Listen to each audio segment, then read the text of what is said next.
Yeah, we just got some new splitters and just some stuff to make our lives a little bit easier on the road. Some people wonder what it's like to be in hell. I live it.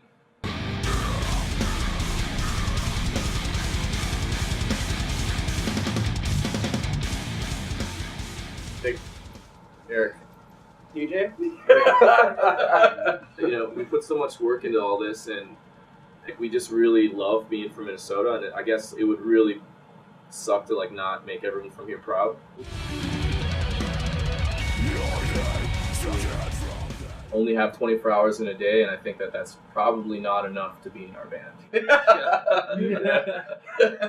So we have the same booking agent as Carnifex. This is the only tour they're having this year, and they're picking bands that they thought were cool or that they wanted to tour with. I know a lot of them they've toured with before. I think Oceano, for example.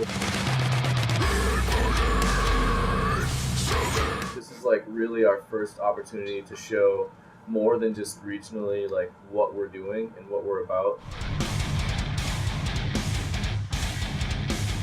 Like when I see bands, I want them to push me harder, and that's what I want to do to other bands.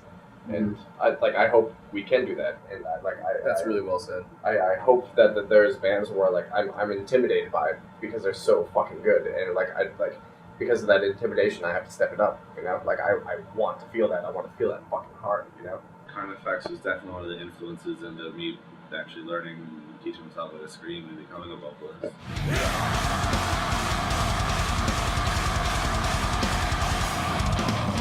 In my experience, it's like easy to look up to everyone around you because everyone's giving up something to be there. Yeah. Like, you know, they have jobs back home or families or girlfriends or careers or whatever it is, and everyone's just kind of out, you know, just wanting to play music.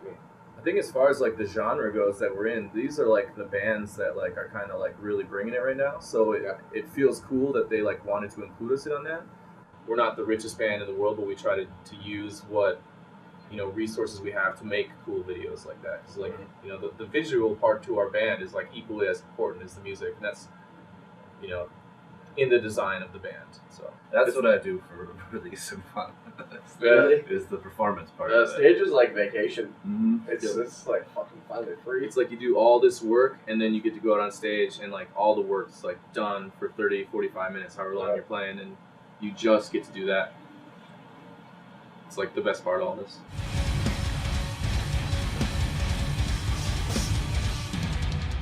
Videos are really important. So sometimes Eric has to take a little bloodbath or be nailed to a cross. You know, that might have to happen. You know, Small sacrifices. Yeah, Small it's sacrifices. a little sacrifice for like getting to do what we do. So far in videos, he's been in a coffin full of snakes. He's been hung on a cross burning. He's Coming soon. He's been covered in blood. Yeah. Like he almost been drowned because like we rained so much blood on his face. Like he had a hard time breathing.